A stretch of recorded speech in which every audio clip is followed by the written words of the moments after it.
kailangan ko na naman palitan ng bubong ko, pare. Mag-iisang taon pa lang yan. May tulo na kagad. Ay, bossing! Baka naman kasi hindi matibay yung ginamit nyo. Dapat ang gamitin mo ay cherry loom, ang yerong aluminum. Basta yero, cherry loom. Tibay protektado sa pangmatagalang yero. Mainit at makabuluhang talakayan tungkol sa sports, kumpleto yan dito sa Power and Play. Mula sa mga paborito at naglalakihang atleta hanggang sa mga natatanging Pinoy sports figures na dapat nyong makilala. Ihahatid yan dito sa Power and Play.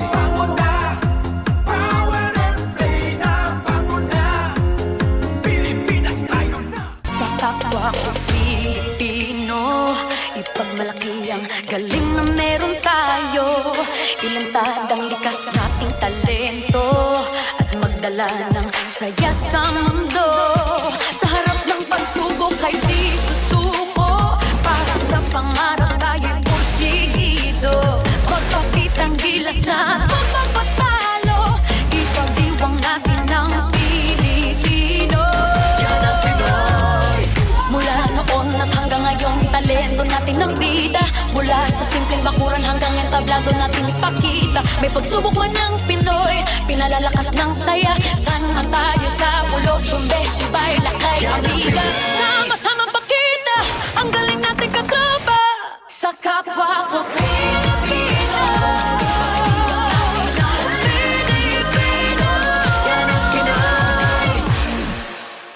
Power and Play is presented by Cherry Loom, ang yerong may aluminum. Cherry Tigo, there's more to our cars. Joyride, ang bago ninyong kasundo. Halina't makinig, talakayin natin ang laro. Gusto mo, pag-usapan natin, ibida ang hilig ng bawat Pilipino na merong taglay na galing. Bangon na, Power and Play na, bangon na. Power and Play. Bangon na, Power and Play na, bangon na. Pilipinas tayo na, bangon na. Power and Play na, bangon na. Bangon na. Bangon na. Power and Play na, bangon na. Philippines, the win is over! The goal is yours! Finally, Diaz! Serena Bolden gets the first goal for the Philippines in the FIFA Women's World Cup. Power and play.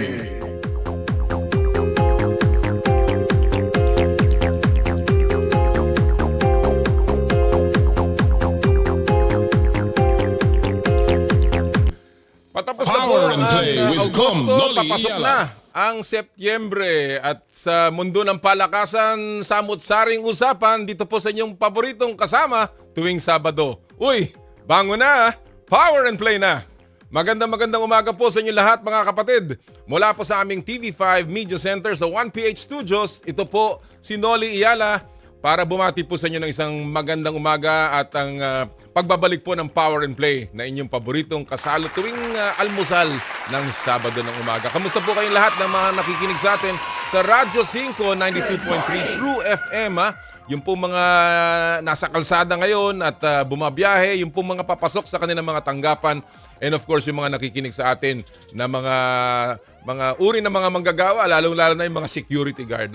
Binabati rin po natin yung mga tiga 1PH o yung mga nanonood sa 1PH over Signal TV. Magandang araw po sa inyo lahat. And of course, all over the world via our Facebook live stream ng Power and Play FB page ng 1PH at ng Radyo 5. Of course, hindi po kompleto ang Sabado ng umaga kung hindi kasama ko ang aking kaibigan at partner, the man for all seasons, Jera Season. Partner, magandang umaga.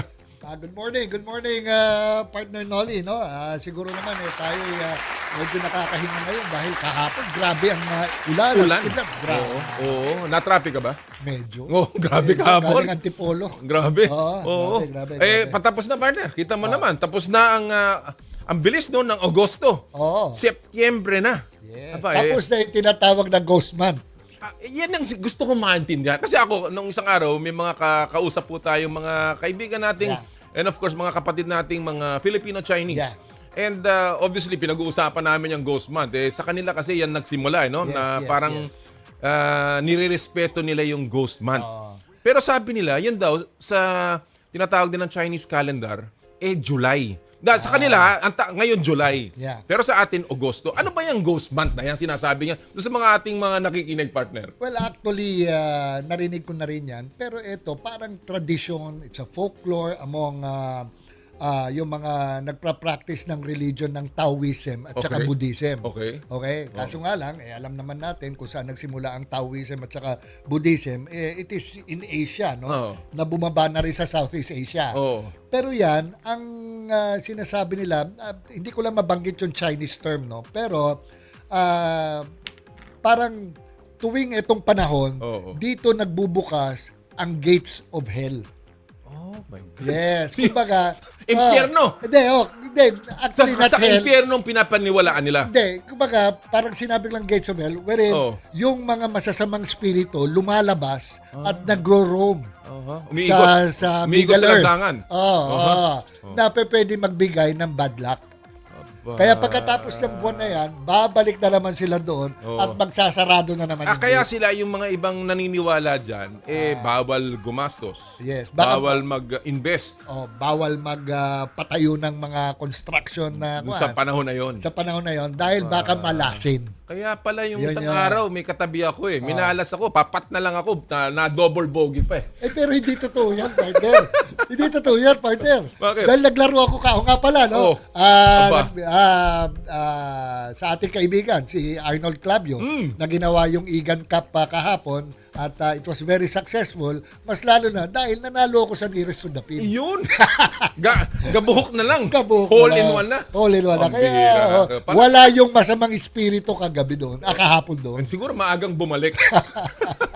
Tapos na. Pero again, mga kapatid, alam mo, respeto natin lahat yan. Kung kayo naniniwala dyan, bakit naman, di ba? Pero ang mahalaga dito, malapit na po, sabi nga nila, sumisilip na si Jose Maricha.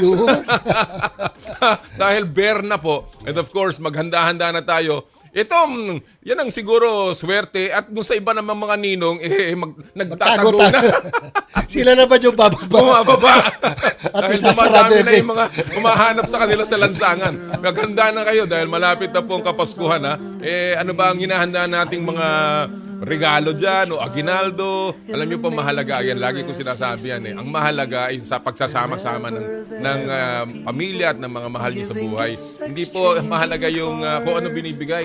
O kahit si partner Jera kung magbigay sa akin yan, naku, katakot-takot na prutas. Pero kalamansi yun. Kalamansi nga lang. Kalamansi. Tsaka minsan nagbibigay sa akin ng aratilis. Kaya again mga kapatid magbunyi po tayo, magsaya tayo kahit anong panahon yan. Ang mahalaga nanonood kayo ng Power and Play. At ngayong araw pong ito, marami tayong makakasama, partner. Mamaya ating makakausap sa ating In the Spotlight ang super import ng TNT Tropang Giga, si Rondae Hollis-Jefferson, RHJ, na ngayon ang kanyang kupunan ay namamayagpag. Nasa taas yata ng Group A, kung di ako nagkakamali. Ngayon, of course, returning import si RHJ. Atin pong kamustahin ang kanyang pagbabalik muli sa PBA. And then mamaya rin po, makakasama natin the Dean, Quinito Henson, para naman pag-usapan ang samot-saring issues at mga kaganapan sa basketball, lalong-lalo na sa PBA at sa iba pang mga developments sa sports. And of course, ang Cash or Bash, kasama po natin si Eric Reyes, si Coach Eric Reyes, at si Paolo del Rosario ng Signal TV. Again, marami tayong pag-uusapan dyan at mamaya-maya lang, tutuloy natin yung huntahan natin, partner, tungkol sa napakagandang development para sa sports. Yung desisyon ng Supreme Court para dagdagan pa ang pondo. Actually, hindi dagdagan, partner Ibalik. Oo nga, ibalik. And of course, paramihin pa ang suporta para sa sports. Kaya marami po tayong pag-usapan, mga kapatid. Diyan lang ho kayo Tutok lang po hanggang alas 10 tayo ng umaga. Siyempre, simulan na natin ang ating usapan sa pamamagitan ng ating What's the Score?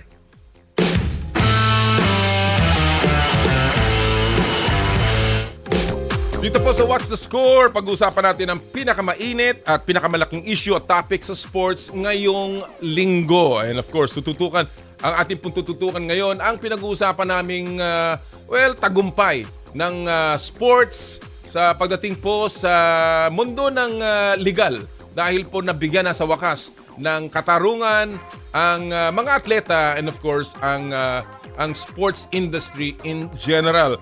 Tututukan bumuti ni Coach Yeng Giao, ito po yung ating continuing story, ang pag-remit ng PAGCOR sa kanilang pondo sa Philippine Sports Commission pagkatapos ang panalo ng dating Pampanga Congressman sa Supreme Court. Inaasahang aabot sa 25 bilyong piso ang pondong makukuha daw ng PSC. Kaya ang tanong natin dyan, saan-saan dapat gamitin ang makukuhang pondo para sa Philippine sports? And again, balikan lamang po natin, partner, yung naging desisyon dito ng Supreme Court noong Agosto 22 po. Ngayong taong ito, mainit na mainit pa, ng nilagdaan po ni Senior Associate Justice Marvic Leonen yung pong desisyon doon po sa kasong isinampa ni dating Congressman at ngayon Coach Yeng Giao laban sa Philippine Amusement and Gaming Corporation at Philippine Charity Sweepstakes Office na magbigay o mag-remit ng kanilang parte doon sa tinatawag na National Sports Development Fund under the RA 6847, yung PSC law. Ang naging desisyon nga po ng Korte Suprema, buuin yung nasa batas na 5% gross income or gross revenues ng PAGCOR at 30% ng representing the charity fund of the proceeds of 6 sweepstakes or lottery draws per year ng PAGCOR, ng PCSO. Kaya partner, napakalaki nitong development na to. Partner, at saka isa pang mahalaga dyan yung boto. Yung boto ng mga justices. Ano bang bilang ng boto? 15. 15, 15-0. 15-0. So majority. Unanimous. Hindi lang unanimous yun. Technical knockout na yun. 15-0 15-0. Hindi mo na maapila yun walang kumontra. Walang kumontra. And alam mo, with good reason. Yeah. Dahil nung atin namang binabasa talaga ang batas, talaga namang nandun sa batas. Hindi nag-distinguish ang batas. Of course, maintindihan naman natin ang nangyari nung nakaraan dahil syempre ito'y pondong ginagamit din sa ibang paraan. Pero siguro nakita rin ng wisdom, kagaya nung nabanggit dun sa desisyon, na ang sports talagang tool for nation building, partner. Correct. Kaya ngayon po, tayo maswerte na tayo po'y sasamahan. Last week, ang ating pong nakausap ang nag-ahin ng kaso. Ngayon naman po ang magbebenepisyo. Magbebenepisyo. At mag-i-implement nitong desisyon na to. Kasama po natin ngayon ang chairman ng Philippine Sports Commission. Walang iba kundi si Chairman Richard Dicky Bachmann. Good morning, Chairman Dicky. Good morning. Thank you for the invite. Salamat po, Chairman. Kasama po natin si Jera Season, Chairman Dicky. Good morning, Chairman. Morning, sir. Well, unang-una, Chairman, siyempre, I want to get your reaction to this fantastic news na inyo pong nakuha. Ito pong desisyon ng Supreme Court about the remittance of PCSO and PAGCOR funds to the PSC. Yeah, I received the information last week. I already talked to Coach Yeng Giao, and we discussed the item at hand. But for me, I think since I'm also under the office of the president, I think we should wait actually for BBM to announce and for PAGCOR also to see kung itutuloy ba to or kung may. I'm no lawyer, pero I think there'll be a motion of reconsideration, parang ganun eh. So I would rather wait for the go signal. And while I'm waiting, we're also planning for how to spend these funds for the athletes and for all the sports. Yeah, Chairman, because I remember Coach Yeng Giao gave a statement that ayaw niyang itong lalabas na moral victory lang. Kumbaga, talagang ipupush niya na talagang dapat maibigay itong almost 25 billion pesos para sa sports development ng that your agency would handle. So, yes. Pero sabi mo nga, Chairman, na titignan pa for a motion for reconsideration, but the ruling of the Supreme Court nga kanina sinasabi namin is 15-0. So kumbaga talagang palagay ko hindi tayo kukuha sa motion for reconsideration dito, Chairman. Yeah. If this happens, then I'm really happy for our athletes and for PSC, because this is something that is actually needed right now. Yeah. Even in the speech of BBM when all the athletes arrived, suporta sa mga atleta and to all the sports. So this is actually a blessing for PSC. Chairman, ano po ang diskusyon yun doon? Nakausap niya na ba ho ang PAGCOR at ang PCSO about this? In the giving out of the incentives in Malacanang, actually I was supposed to meet PAGCOR for additional funds to help. Yan na yan, Chairman. Help all sports. Pero then this came out, so I'm still waiting for PAGCOR to contact PSC or for BBM to contact PSC po. In fairness, no, kahapon nakausap ko si isang direktor ng PAGCOR, si Mr. Francis Concordia, because I was trying to get the side of PAGCOR as well, no, and they were actually very welcoming to the decision. No, sabi niya sa akin.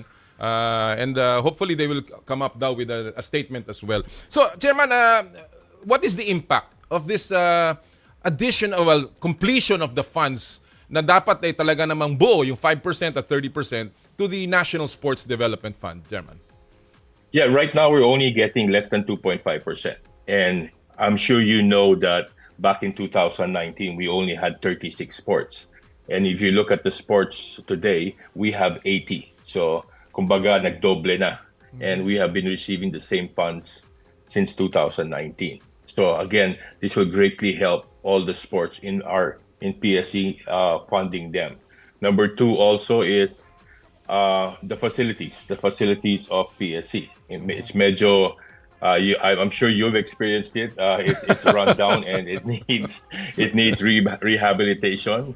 And then the third would be, if you want our athletes to improve and all throughout all sports, it's international training. And they have to experience international training to improve. Hindi na pwede na local lang yun mga competition. So that's where all the funds would actually be going. Yeah. Actually, partner, Chairman, I feel very optimistic with this development, di ba? Tapos mas lalo na last Olympics, di ba? Ang ganda pa. Maganda pa yung lumabas. Napakaganda. What more, di ba? What more kapag popondohan palalo ang sports development, no? After this ruling with the Supreme Court. I think it's just a matter of really coordinating with one another, itong mga agencies, na para malagyan na, di ba? How to restructure the payments that will be given to the Philippine Sports Commission. Actually, in that regard, Chairman Dicky, has your office already calculated more? Kasi yung ruling ng Supreme Court, yung sa PAGCOR is a back pay from 1993 and yung sa PCSO is from 2006. Has your office already computed this amount, Chairman Dicky? Well, I left for Paris for the Paralympics, so I asked the office to compute. Pero si Coach Yengia already told me na he actually computed it na. So most probably around 20 to 25 billion. Wow. For PSC. Grabe, Chairman. That's times 20 of your budget or 25 of your budget. And obviously, ang napakalaki nun. Kanina binabanggit ni Chairman Dicky kung naramdaman ko dati yung problema sa opisina. Nung nag-earthquake kami dyan, Chairman, nakita namin, nagkaroon pa ng crack. And I'm sure you know that up to now. I'm sure that's being told. Now, Chairman, of course, we know that this is such a huge amount of money and obviously this has to be discussed also with the Office of the President. But assuming nga na alam naman natin ang suporta ng pamahalaan sa ating mga atleta and the momentum of the Olympics, are you also looking at maybe using this for expanding our national training pool as well as the salaries of the athletes, Chairman Tiggy? Yes, we are actually discussing the incentives and the salaries of our athletes as well. You also know that a rookie athlete, the allowance is 10,200, which is below minimum wage. So we will making plans to actually increase the allowances of our athletes and the incentives as well. Ganda nun. Ito, Chairman, no? Hypothetical lang to, no? Given that you'll be receiving a windfall of almost 20 to 25 billion. definitely hindi naman mabibigay yan agad eh. Yung It will come in tranches, definitely. Tama naman. Kunyari, Chairman, nag-umpisa na at ang unang ikinarga sa PSC is 2 billion. What would you prioritize with that 2 billion pesos? Kunyari, initial, binigay. Ganda, nakakatuwang isipin lang, Chairman Dicky. Ito equal lang naman. Okay, what so do you prioritize? Okay, let's put it this way. We lobbied last year for this year's budget, and we were able to get 275 million. So starting, and I'm glad also you mentioned about the ghost month, kasi starting September, we're actually tearing down the boxing gym and the Pencak Silat, and we have insertions from our legislators that we are actually building a 7-story building for dormitories, and in the 6th and 7th floor will be the brand new boxing and Pencak Silat building. Yeah. Also, we are actually signing a MOA with DPWH. We are fixing their baseball field. We are fixing all the dormitories from field sports to in Rizal Memorial. We're also building a 8-story museum to honor our athletes in Rizal Memorial also. So those are just in the pipeline, which I'm pushing before the year ends. So we start. Bali, that's part of the budget that you requested, Chairman. Yes. So then sige, let's be more realistic. Masyadong malaki yung 2 billion eh. Pagpalagay mo, Chairman, binigyan kayo ng 100 million additional. Aside from that, na sinabi nyo nasa pipeline, what do you think would you prioritize for another 100 million? Tipid mo naman, 100 million lang. Siyempre, hindi natin masabi pa, di ba? Pero malaki naman. Para susunod, yeah, it will be a combination of supporting all our supporting our sports and all our athletes. For the past 2 years, close to 2 years I've been here, yung performing athletes are the youth. Okay, and I guess it's also a rule in PSC that we cannot fund the youth. So that's something I want to sit down and think about with the board. That since how else can the youth improve without international experience? So that's also one of the athletes I want to support. The youth. I fully support that, Chairman, because during the time we were actually arguing na kung national training pool. Hindi naman pwede yun lang elite at senior members of the national teams. How can you have those kung hindi mo susuportahan yung youth teams? And I'm very happy that Chairman Dicky is pushing for this because obviously that's the foundation of the entire gamut of athletes. Yeah. And then of course, itong ngayong papasok na perang ito, yun nga sinasabi ko kanina, pwedeng dagdagan pa, palakihin pa yung national training pool. Dahil ngayon meron tayong quota, di ba, Chairman? You still have a number of athletes lamang in the pool, right? Yeah. So each sport naman has a different number for athletes in a national training pool. We can expand that, and the rest of the funds also importante din yung grassroots. We actually have to find the next athletes that will represent the Philippines all over the. I still feel we need Phil-Ams or Phil-foreigners, but we also have to find a Filipino in all the provinces that can actually be part of the national team. Well, one of the things that was very highlighted ng itong Olympic stint natin, Chairman, was the training camp that the PSC funded as well, partly funded, I suppose, doon sa France. Obviously, as you're saying, exposure and training is going to be very, very key. Are you looking at programs like this for also to support for our athletes, Chairman, now that meron tayong additional na pondo na papasok, hopefully? Yes, sir. That was key actually. The original plan was 2 months before the Olympics that they would be there, but it was cut down to 1 month. Not because of funding, but more of maybe they'll be homesick. That's it. I feel that 2 months before the event is actually too long, but in 1 month is exact enough for the athletes, and then they go straight to the event. Well, forthcoming international competitions natin, Chairman, next year will be the Southeast Asian Games again, And of course, Yeah. there are other international events. So, kamusta po ang paghahanda ng PSC para sa ating mga atleta muli dito? Yeah, we were preparing for the IMAG, but it was canceled. The host country, Thailand, canceled the event. So now we're pushing for the Southeast Asian Games, and all the teams have been actually training and are still conditioned. Also, we are also preparing for international events. We have the Bimpiaga Games this December, and then of course our Batang Pinoy also is coming in November or somewhere December. Saan po gaganapin ng Batang Pinoy, Chairman? Where's the venue this year? Yeah, Puerto Princesa po. Oh, maganda. Okay doon. Chairman, I know that you are also very much supportive of our para-athletes. You are there in the Paralympics. Kamusta po status ng ating Philippine team, and of course, what else is coming up for us? We started this yesterday morning for the para archery and then the para athletics. So not so good, but we're hoping for taekwondo today, this morning, and for the swimming by Ernie. So we're hoping to hopefully be part in the finals as well. Kamusta po yung push nila before that mapantay po ang incentives also, and also to the para-athletes? How is that? Is that now the same as the regular athletes, Chairman?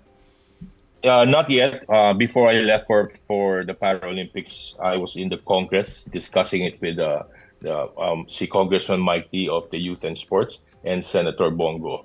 So I feel experiencing the Para-Asian, the Para-Southeast Asian Games and this Olympics that they deserve to be equal. I would consider I don't distinguish different athletes. We just have one athlete, one national athlete. So I would feel na dapat ipantay. Well, before we let you go, Chairman, again, a very big Olympic performance for the Philippines, and this is probably the most successful with our 2 gold medals. Sa inyo pong sariling assessment, Chairman Dicky, what was the key to our Olympic success? I feel the collaboration of everyone, from the POC to the PSC, to the Filipino people, to also to the athletes. If you look at the stage of the Olympics, where everyone is top athlete. Okay, I think all our Filipino athletes wanted to prove that we belong and we deserve to win a medal. So that's what I saw in all our athletes.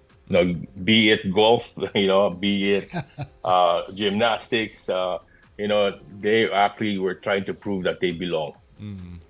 Well, pahabol lang, Chairman, pahabol.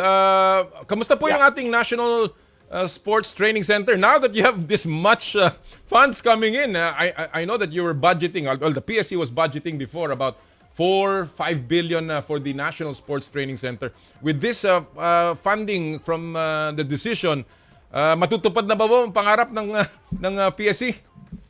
Yeah, it's in Congress right now. It's passed in Congress. That's supposed to go to Senate now. That the new Clark City will be turned over to PSC. And once that happens, then we will start building facilities, complete facilities and dormitories in New Clark City. Nice. Maybe an office of POC, maybe an office of PSC, and we'll have the elite athletes, already in New Clark City. Yung mga atleta na nag-aaral pa, then we have Rizal and Phil Sports that they actually can train. Very nice. Alam mo, yun ang ating isang kahit paano na-push nung panahon natin. Talaga naman naming hinabol yan. Alam natin na gagawin sana sa Bataan yan. Sa Bataan. Pero at least naintindihan ng Kongreso ang kahirapan nung ganong klase. Actually, I was about to ask that question Kaso nag-shift tayo sa Paralympics Pero yung tatanungin ko, papasok na nga itong Southeast Asian Games. Ano na kayo na status ng mga facilities doon sa New Clark City na ginamit nung sa Southeast Asian Games before? Mukhang well, they have the swimming and then the oval. It's still being maintained because they do have pocket events there. But pero sa akin kulang pa. So if they would actually turn over to PSC and then we can have our events there, our trainings there, then that would be better. Yeah. Well, Chairman, just before, this is my final question. Nung Senate hearing, and I was watching the Senate hearing, of course, kayo po yung nasa Paralympics, so talagang ang nagpunta po dun sa Senate hearing ng Committee on Sports ni Senator Bongo was ED Attorney Tatad, no? Meron lang hong nangyari doon na natanong ni Senator Bongo yung tila di pagkakaunawaan ng POC, NSA at ng PSC, no? Chairman, obviously this is something, and you said that the key to the Olympic success was a collaboration. Paano po natin nire-resolve itong, kasi sinabi ni... Well, it came from the senator naman. Ni Mayor, tsaka sinabi ni Mayor Bumble talagang 100% na hindi sila medyo may konti pang problema. Sinabi rin ni Commissioner Bongku na mayroon din konting problema. Ano pong... what's the score? What's the score on that relationship, Chairman? Yeah, I think it's just communication. No?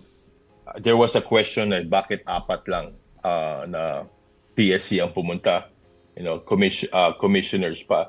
I don't control the event. No, I don't control the accreditation. So actually, for the Olympics, we only got two accreditation. Wow. For myself, and there was one free, so I raffled out the accreditation to the commissioners because I do want them to experience, because I split all the sports to my commissioners as oversight. So I did want them to get them involved. And I had an extra accreditation that I actually raffled out, and see Commissioner Heiko won the lottery. The accreditation. Galing ba sa PCSO yung lottery? So, and he's the oversight of weightlifting, so he actually supported. And then PSC paid for Commissioner Wawit, who's also the oversight of fencing, and then Commissioner Gaston also an oversight for boxing. So I did want them to experience all these sports so they can actually have some inputs. We don't want to be an agency that just funds. We want to actually get involved in their program and see kung tama ba rin ang ginagawa nila. So that's the kind of the difficult part. That there was not much accreditation going around. We couldn't send our people. I'm not blaming POC, pero mahirap talaga to get accreditation in the Olympics. It's depending on the amount of athletes that are actually going. Yeah, na a lot. So yun ang ano. Pero we still communicated with them. I was there since the 22nd, and yung mga kulang na what I saw, I texted the POC, and we fixed all the issues right away. Wala namang problema. Well, that's good to hear. Yeah. And the unity of our top officials in sports is really the key to a very vibrant sports program. Yeah, just to add, the key is, just for us to, get along and work together. Kasi if we don't, then ang kawawa naman is yung atleta and the sports. Tama. Well, Chairman, congratulations po on this fantastic victory sa Supreme Court ng sports, not only PSC but entire sports, the athletes, and of course everyone working in the industry of sports. And of course, we look forward to better news from the Paralympics and of course the rest of the year. Maraming salamat po, Chairman Dicky, for your time. Maraming po salamat. Thank you po. Thank you so po. much, Chairman. Mga kaibigan, Chairman Richard Bachmann ng Philippine Sports Commission. Again, talking about the decision ng Supreme Court and the impact on and all of the plans. Magaganda yun. Yun ang sinasabi natin, yung infrastructure. Natitipid ka pa sa 100 million sa akin. Natitipid ka ng 100 million. 25 billion yung pinag-uusapan dito. Sa umpisa lang, baka medyo Baka, parang ang baong ko 1,000. Ang pinambili ko lang 10 piso. Pero nakakatuwa po, and of course, we hope na magamit ito sa tamang lugar ng ating mga kinaukulang and of course, ang ating mga opisyales. And of course, at the end of the day, dapat ang mabinipisyuhan ay ang mga atleta. Correct. Yung pong kanilang sahod, yung kanilang pong allowances, yung pong mga dormitories nila, kagaya ng sinasabi ni Chairman Dicky, facilities, yung pong training, and of course, yung pong incentives. Yeah. Sana nga makabuo pa ng kahit na konti, pensyon para sa mga atleta. Because, alam naman natin ang buhay ng atleta up to a certain number of years lang yan. And after that, tapos na. Alright mga kapatid, before we take a break, isa muna pong paalala mula sa ating mga kaibigan sa Smart. Puso Pilipinas is a movement to celebrate the Filipino athlete powered by Smart. Follow them on Facebook, Instagram, Twitter, and YouTube. Get a chance to win exclusive Puso Pilipinas merch by sharing their Facebook page in your social media accounts with hashtag Puso Pilipinas. The Giga Life app is the latest mobile app from Smart that lets you discover and enjoy your passions with the different Giga promos. It can be downloaded and used by Smart Postpaid, Smart Prepaid, Bro Prepaid, and TNT subscribers via the Apple or Google Play Store. What can the Giga Life app do for me? Check your balance, monitor your current subscription, top up using debit credit card, subscribe to the latest Giga promos, monitor your data consumption, auto-detect your mobile number when you are connected to Smart Network one-tap subscription to the most popular offer, Giga Video 99. And of course, Power and Play is powered by Smart. Live more today! Thank you! When we return, Cash or Bash time! Kasama po ang PBA Rush na si Paolo del Rosario and of course, Coach Eric Reyes. Ito po ang Power and Play. Hatid sa inyo ng Cherry Loom, Cherry Tigo at ng Joyride. Ang oras po natin, 8:36 ng umaga. Magbabalik po kami sa Power and Play. I dare to dream big. To be a voice of my generation. To inspire resilience in the face of roadblocks. And in sharing my stories, I let others share in my passion.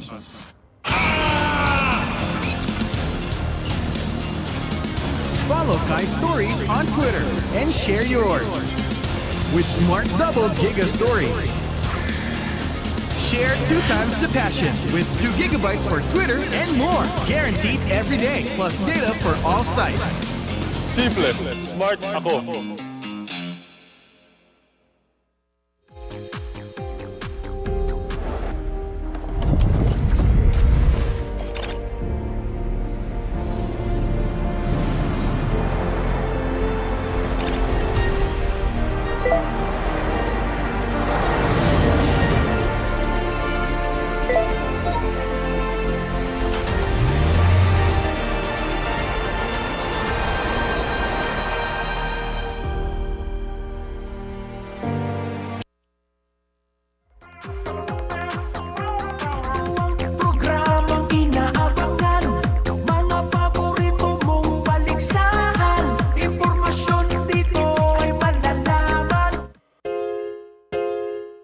Natagpuan mo na ba ang totoo sa'yo? 92.3 Radyo 5 True FM. Dito tayo sa totoo. Mukhang kailangan ko na naman palitan ng bubong ko, pare. Mag-iisang taong pa lang yan. May tulo na kagad. Ay, bossing! Baka naman kasi hindi matibay yung ginamit nyo. Dapat ang gamitin mo ay Cherry Loom, ang yerong aluminum. Basta yero, Cherry Loom. Tibay protektado sa pangmatagalang yero. Prepare delightful dishes every time with Technogas Technique appliances. Experience excellent cooking results with Technogas Technique's premium selection of cooking ranges, range hoods, built-in hobs, ovens, and kitchen appliances. Technogas Technique combines elegance, functionality, safety, and durability to enhance your skills and passion for cooking. Make Technogas Technique your cooking partner and fill your kitchen with appliances made to last. That's the Technogas Technique. Want to know what makes Enhypen's performances so explosive? Dunkin' Choco Bang! Yeah! Explosive bawat bite kasi chocolate-coated na, Bavarian-filled pa. Explosive ang flavors kasi may 3 banging toppings na. Big Bang BTN, and Big Bang Nutty. Yeah! Kaya ang Enhypen, explosive ang bawat galaw. Nothing like Dunkin' Choco Bang! Dunkin, pasalubong ng bayan. Ang oras, 8:39. Ang oras sa Radyo 5 True FM ay hatid sa inyo ng Silka. Kutis na alaga, kitang-kita ang ganda. Kutis alaganda. Uy, may chismis sa maladyosang aktres. Ay, sino? Kaya lalong gumaganda kasi may ibang nag-aalaga. Clue! Kaya kong sabihin na si Christine Hermosa to. Ay, hala! Yan chismis. May iba pang nag-aalaga sa akin. Ay, Christine! Share mo yan! Silka Papaya Soap with papaya enzymes and vitamin E para sa kutis na alaga. Kitang-kita ang ganda. Kutis alaganda. With regular use. Sa 65 grams, 18 pesos lang na SRP, achieve mo ang kutis alaganda. Ala Christine Hermosa with regular use. Bili na! Have a Cutis Alaganda with regular use with the #1 beauty bar soap in the Philippines. Silka Papaya Soap. Fuji Denso.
I'm just going to play golf dahil nanalo ko.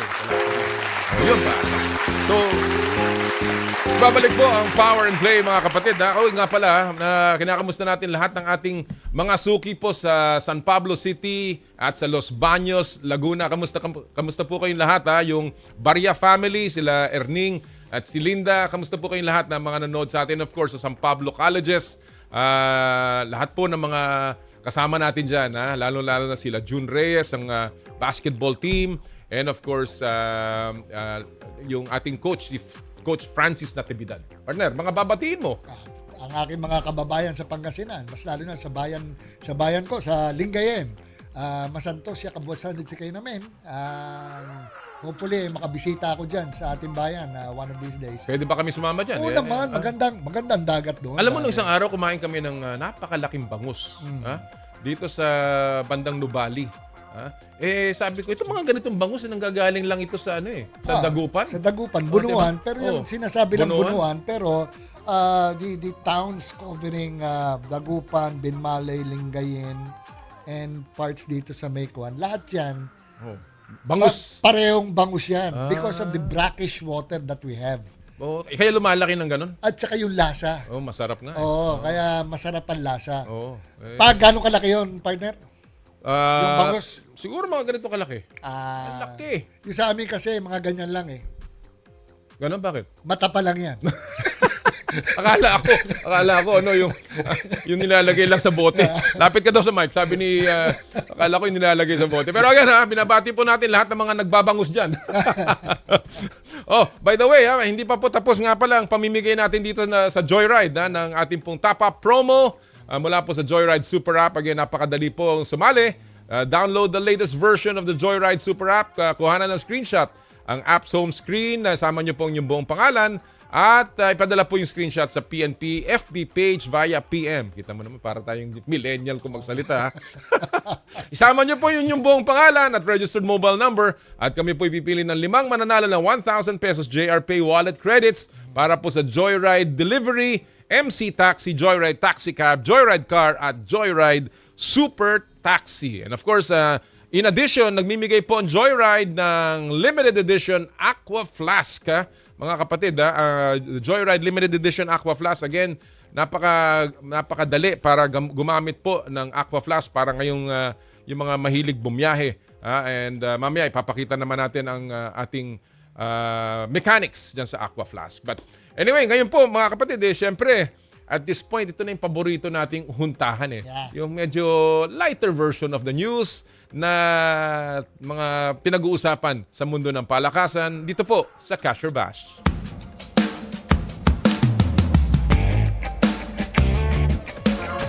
At ang Cash or Bash ay hatid sa inyo ng Cherry Tigo. There's more to our cars. At dito po sa Cash or Bash, kami magpapakita ng mga iba't ibang sports items, either video, sound bites, or quotes ng mga celebrities sa sports. At hahatulan ng ating mga bisita ng cash kung sila po isangayon or bash kung walang seal of approval. At ang ating mga kasama today ay mga PBA Rush Sportscasters. Of course, And of course, paborito nyo pong sinusundan pagdating sa basketball. Walang iba kundi si Paolo del Rosario at si Coach Eric Reyes. Good morning, Pao and Coach Eric. Good morning, Com. Good morning, Sojera. Maraming salamat. Thank you very much for having us this morning. Hi, good morning, Paolo, and idol coach, Eric Reyes. Good morning, everyone. Good morning, Com. Nakakatuwa. Nice to work with you again. Partner, nice to see you. Long time. Teka, hindi PBA to. Parang nagsama lang kayo sa isang... Kahapon ba nagkasama kayong dalawa? Kahapon lang po. Kahapon. Sabi ko na nga. Hindi kami dalawa ni partner Noli maglalaro ng basketball. Bigyan nyo ng play-by-play.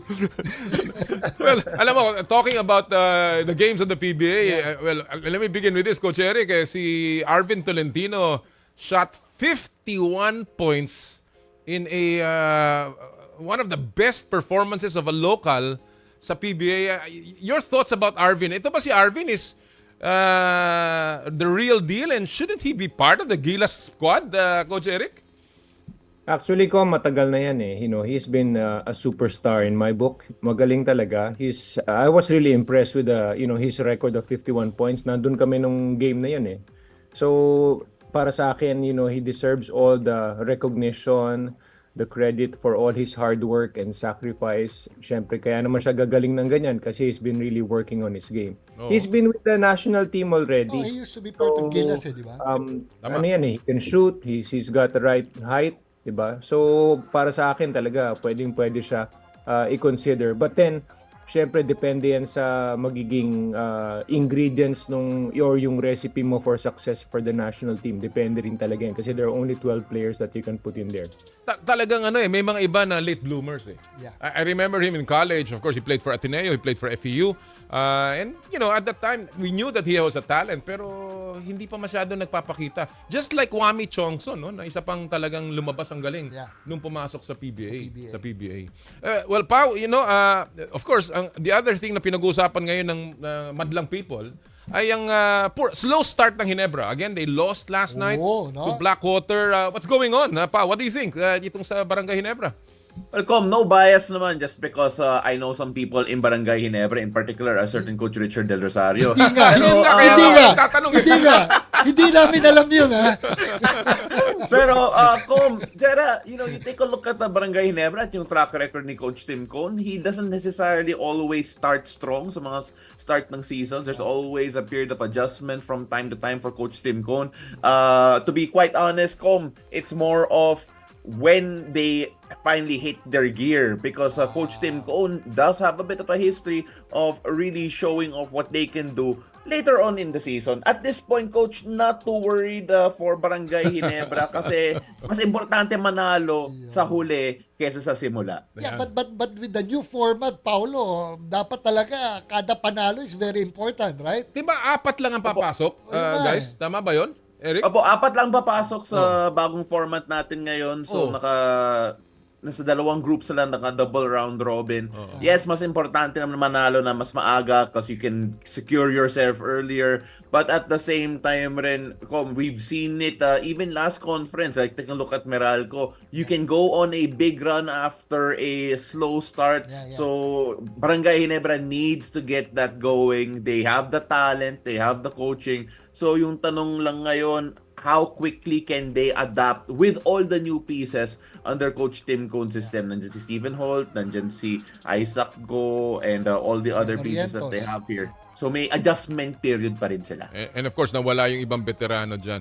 Eric, before we go to the items, the UAAP is opening next Saturday with a explosive doubleheader if you're from UP. Kung ikaw from Ateneo, medyo kinakabahan ka na. But just your thoughts about the UAAP season coming up, 87 I believe, or 88, 87.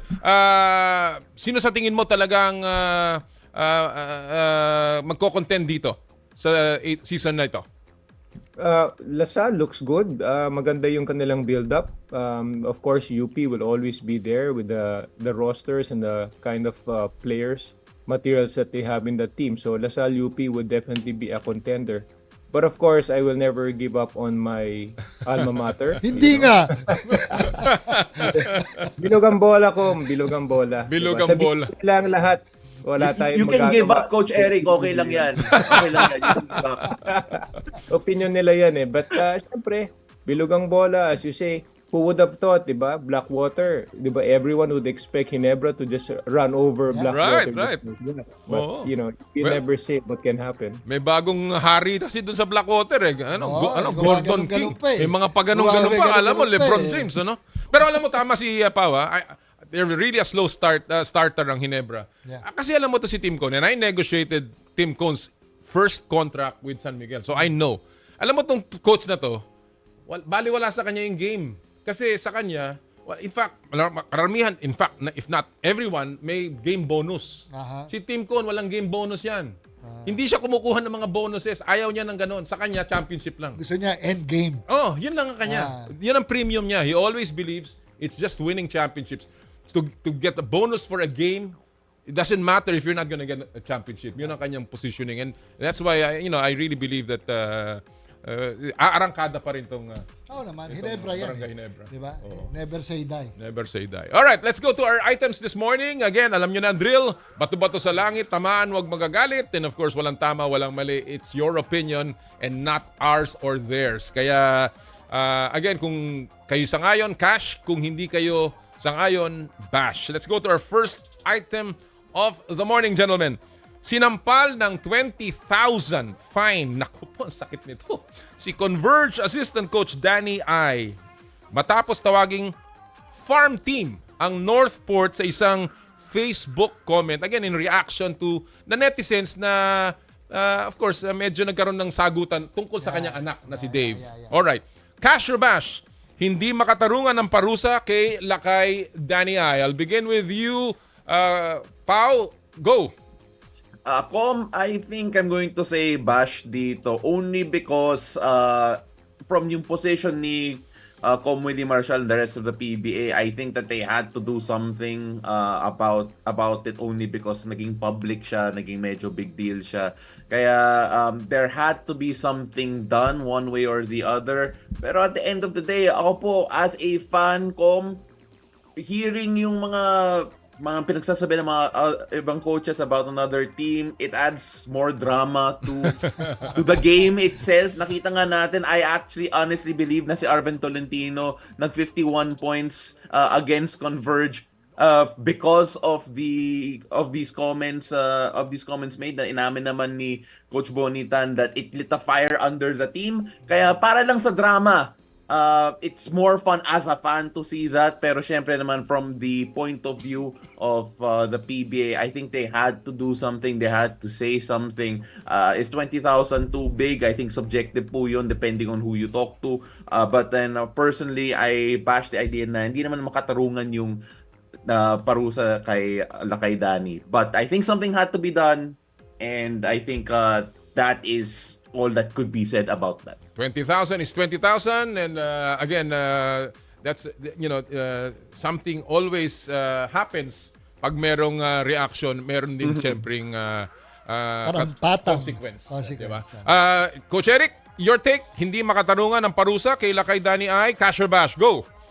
Ako, I'd go for cash. Because number one, we all work in the PBA and we do have responsibilities and accountabilities when it comes to statements that we do in public.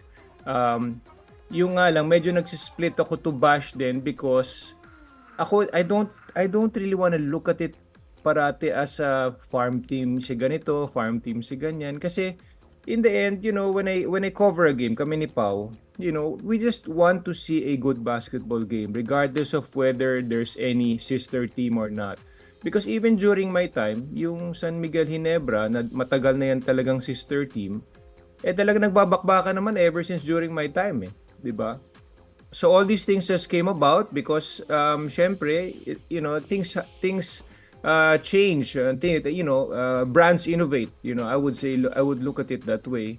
And it will always be dependent on the impression of the public fan to give their honest opinion about it. But syempre, since kami, we work in the PBA, we are aware of all the discussions that are happening around sa mga fans.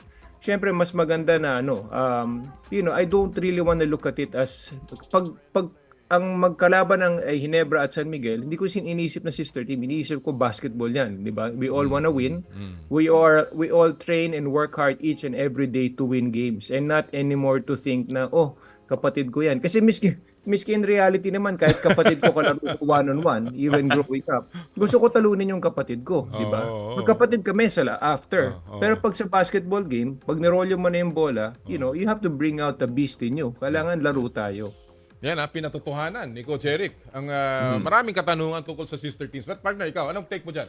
Actually, doon sa tanong, cash ako. Di ba? It's an organization, di ba? Kapag walang gagawing aksyon si commissioner dito, parang it's an admission. Natotoo yung sinabi ni Danny, di ba? Kaya kailangan talaga bigyan ng karampatang penalty doon sa kanya because Danny is part of the organization, being the assistant coach of Converge. However, dalawa yan no? Emotion, anak niya Parang nadala. Ang feeling nila, nababarat siya. Nababarat yung anak niya, no? Tapos tinitira pang ganon. So, nasabi niya lang yung kanyang sentimiento. Kaya, pero after what happened against Converge, di ba?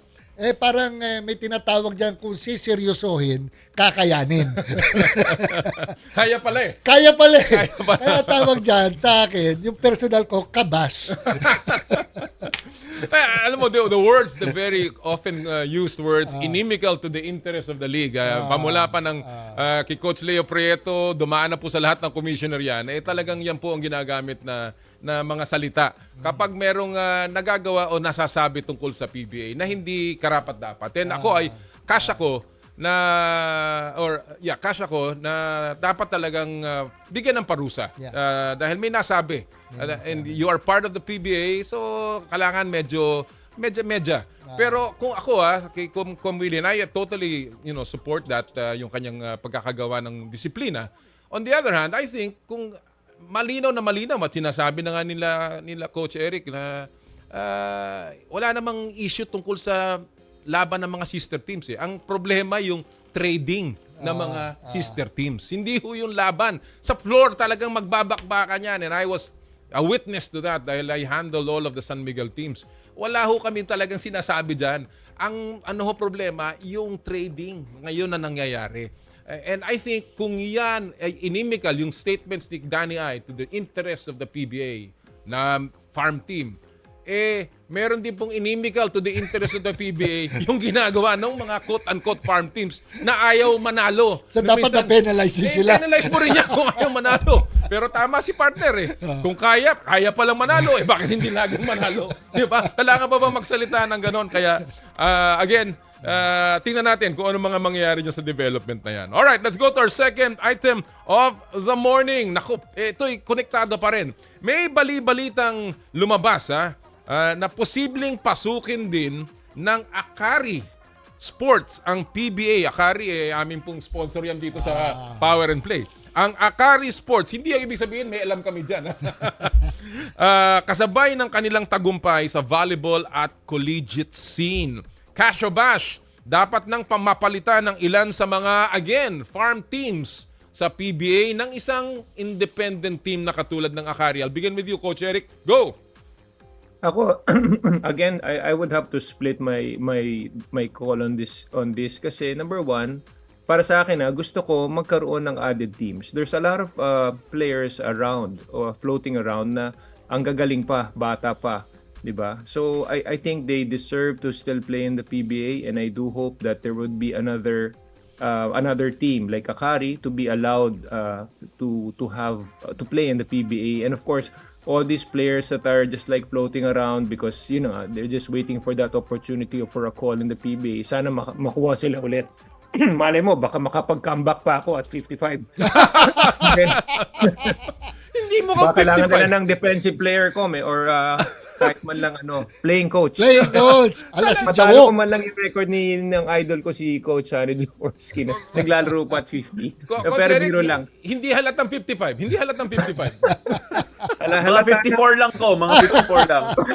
Malata na. Yung lang yung sa akin lang ang kasi dito is again, it will all boil down to kung papalitan yung mga farm team na tinatawag. Ako ayoko kasi they all deserve to be in the league, and whatever record they happens to them at the end of the tournament, that's their accountability. Sila yun Sila yung natatalo. It's their brand that's always being advertised. So you have to take responsibility for that, and of course you don't want to have your brand losing all the time. So nasa sa kanila na yun di ba? But again, kasya ko sa masali ang Akari. Bash naman ako when it comes to removing the so-called farm teams. Fair enough. Yeah. Pao, your take? Dapat bang mapalitan itong dahil sa balitang ito na gusto ng Akari pumasok ang ilang farm team sa PBA? Go Pao. I have to take the exact same position as si Coach Eric Reyes dahil I feel that there are not enough jobs in the PBA in general. I feel that there have to be more spots para sa mga players. There have to be more opportunities for them at the same time. Is there enough top-tier talent to make the entire league as competitive? I feeling ko arguable po yun. But you take a look at the fact that at the moment, I believe there's room to grow para sa PBA. It's been a while since we had an expansion, and I think looking at a possibility, a potential, papasok yung Akari, a team with a group rather with a track record of success in the other leagues. So we've seen it in volleyball. They have a couple of teams in volleyball. Nakita natin sa UAP na may sarili silang arena that's gonna be coming up soon. This group, Akari, has the track record of success, of sustainability, and of course the investment na it would make the PBA one more competitive and two more lucrative para sa mga players na sana papasok and hopefully would extend careers of certain players. So yes, sang-ayon po ako na papasok sila but not necessarily to replace an existing team at the moment. All right. Again, parehong-pareho kay Coach Eric, partner. And of course, Akari is now in the nasa semifinals yata ng PVL Sabi mo sa volleyball recently lang yan pero ngayon lumalaban na. Partner, your take? Well, I both agree with Coach Eric at saka kay Paolo, no.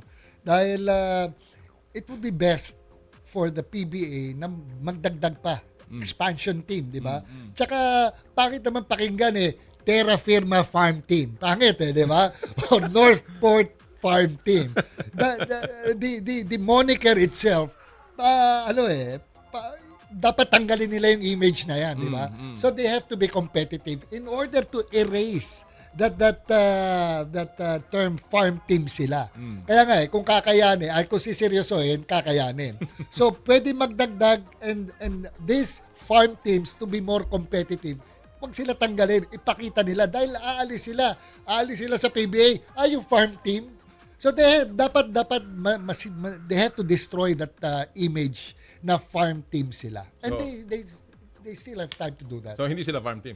Dapat. No, pero ako, I agree.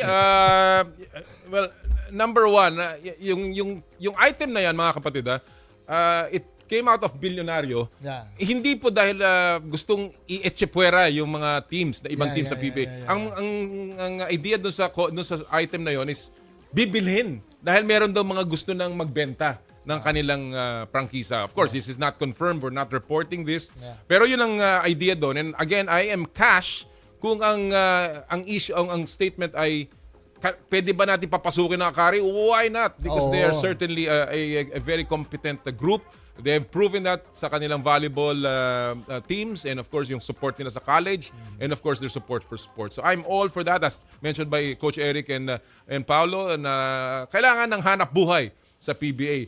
I am bash expansion. I do not think we need an expansion right now because it is not yet competitive.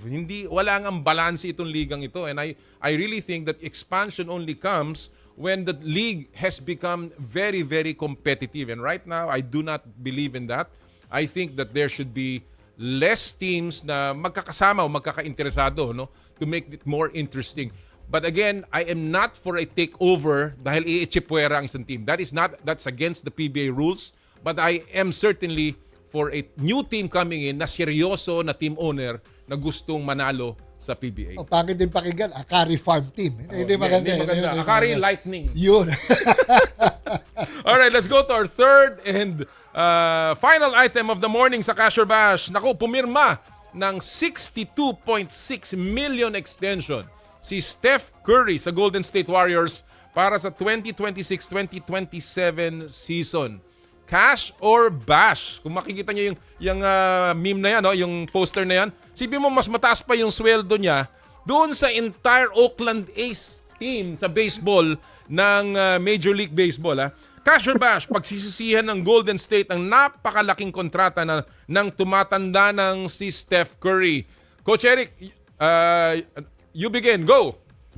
Ako, cash ako. Because number one, they can also use Steph Curry as a marketing tool. You know, the only thing is going to be, the setback here would be, tataas yung ticket pag nanood ka sa Chase Arena. Tayo kawawa.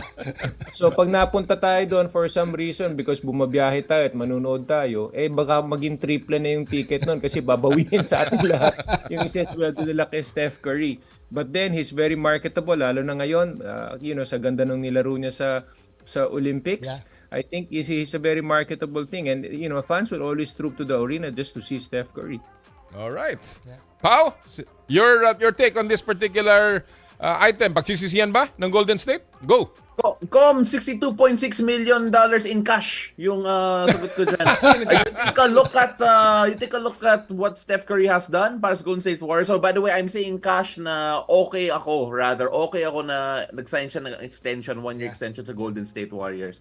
It's not just a basketball decision. I feel it feels like a marketing decision like mentioned by Coach Eric. And at the same time, as a fan of the NBA, I don't want to see Steph Curry in another jersey rin. Yeah. You take a look at what Steph Curry has done. Kahit sa Utah? Kahit sa Utah. Like, I as much as hindi ka mananalo, coach, kahit nandun si Steph Curry. Pero, at the same time, si Steph Curry, I feel, is an institution sa Golden State. I think it's good for the league if he does stay with Golden State in terms of marketability, in terms of league interest. And of course, I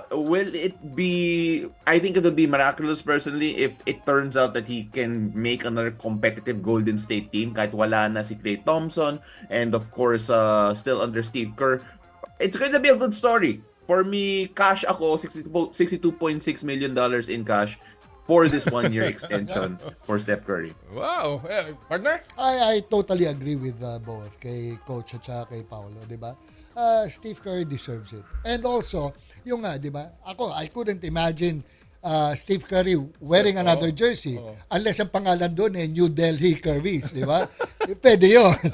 Babagay. But other than that, I think kahit Magnolia Templados Curry, parang chicken curry ang dating, diba? I totally agree. I did not belabor the issue. Yung sa kanila explanation. Ano yun, pare? Yung sa kanilang dalawa 4-point shot yun. Ito quickly. Cash ako na pagsisisihan nila in terms of competitiveness. In terms of I mean, I'm just being real talk. I don't know if they will be able to build a team that can win a championship with that kind. And siguro, marketing talaga. And it doesn't matter sa akin because I will be bashing this statement dahil for two words, equity building, brand building. That's the 62.6 million na sinasabi nila Coach Eric at saka ni Paolo at ni Jera. Ito the Golden State Warriors is one of the most valuable franchises in all of sports. And that is because of Steph Curry. That's it. Yun lang yun. Kaya yung 62.6 is an investment kahit na maybe hindi sila magiging competitive in and to win another championship with Steph Curry having that particular contract. Dahil mahirap magdagdag ngayon under the CBA ng NBA. And again, that's parity. And that's another issue to be talked about with Paolo and Eric at another time. Unless makikipag-trade ang therapy na doon sa Golden State. Or Akari Lightning. Coach Eric and Pao, thank you so much for joining us this morning. Maraming salamat sa inyong mga Thank you so much, Paolo. Thank you, Coach. Maraming salamat. Good morning. My pleasure. Anytime. Good luck. Mga kaibigan, Paolo Del Rosario at si Coach Eric Reyes na kasama po natin sa Cash or Bash. Nako alam mo, naintindihan ko rin sila. Mahirap magsalita sa tungkol sa mga issues na to. Lalo na kung you're a sportscaster. Baka ma-inimical to the interest of the PBA ka. Alright, bago tayo mag-break, isa muna pong pagsilip sa mga pop culture at trending topics sa mundo ng palakasan sa Stop and Pop.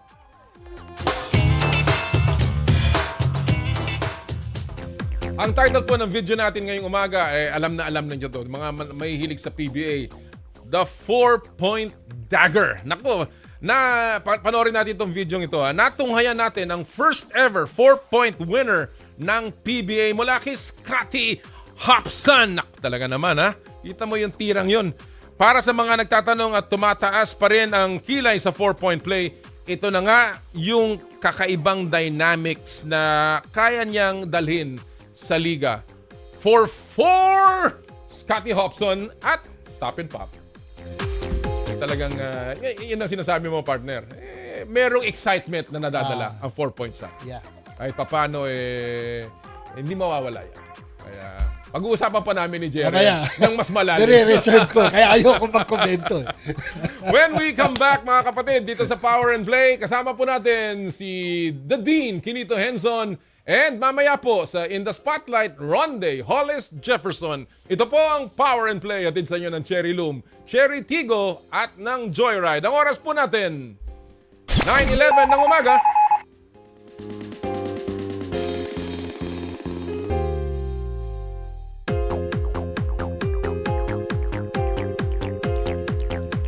Big.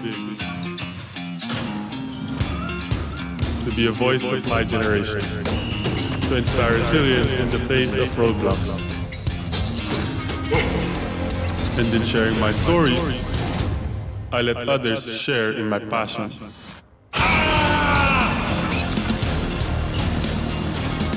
Follow Kai's stories on Twitter and share yours.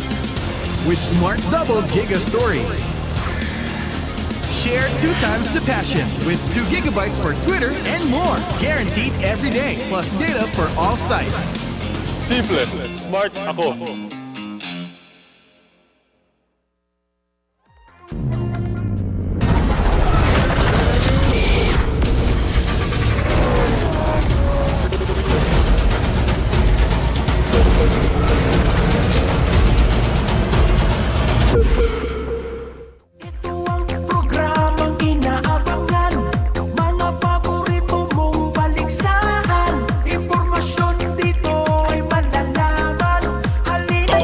Paghahatid ng balita, impormasyon, serbisyo. Totoo sa'yo. 92.3 Radyo 5 True FM.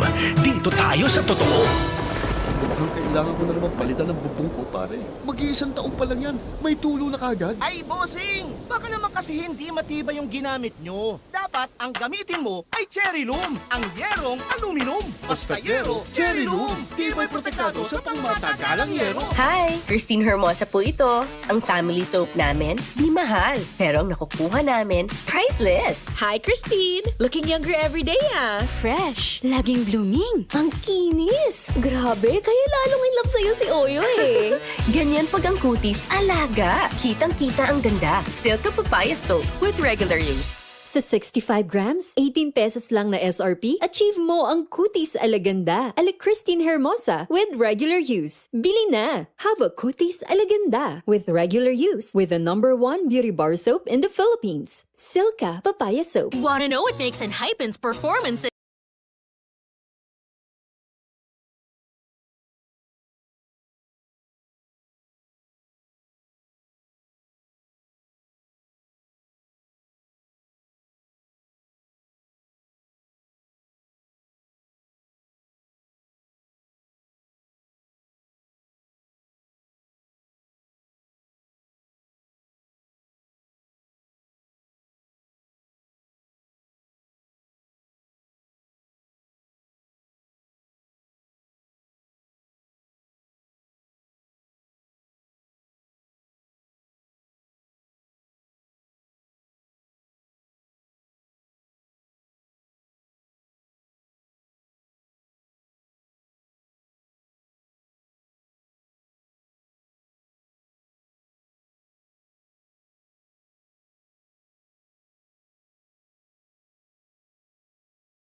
Alright mga kapatid, nagbabalik po ang Power and Play.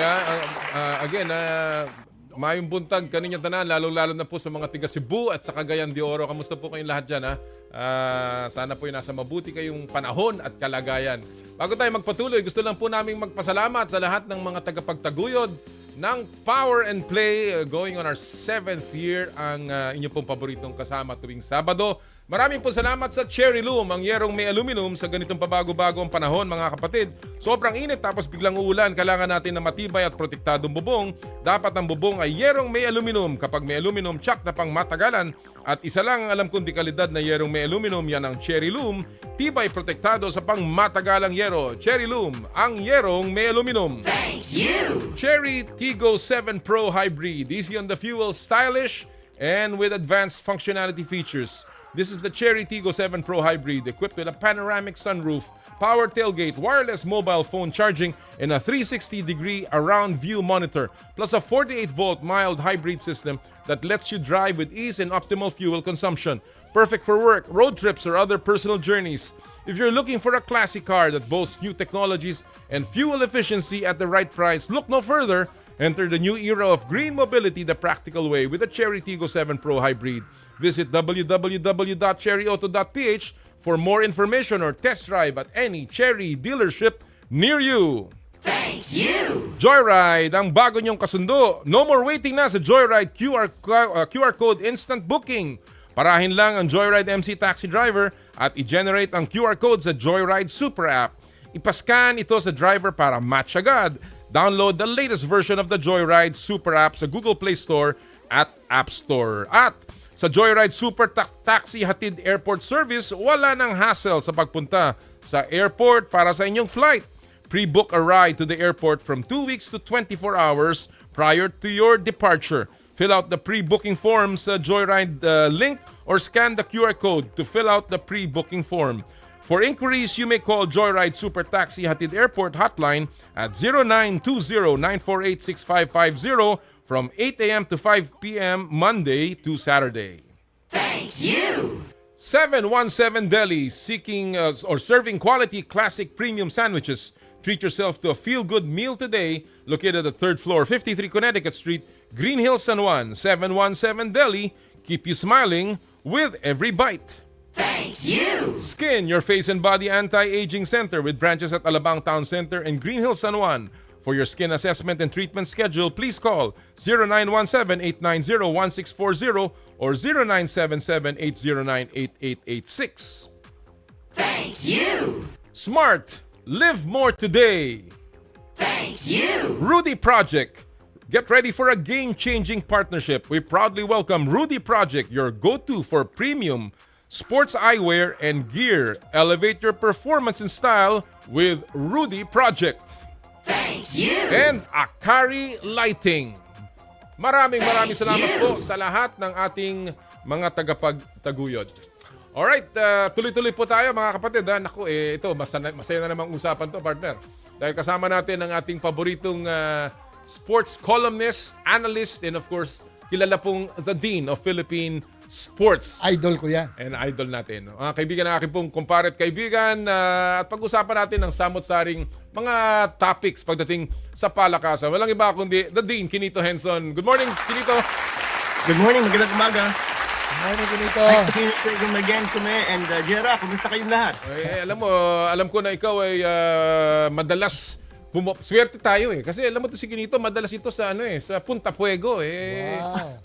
So punta tayo doon? Punta tayo dyan minsan. Dapat mag-remote broadcast tayo ng Power and Play doon. Ayun, ang maganda doon, di ba? Pwede. Habang sumisinghot tayo ng mga sariwang hangin. Simoy ng hangin. Oo.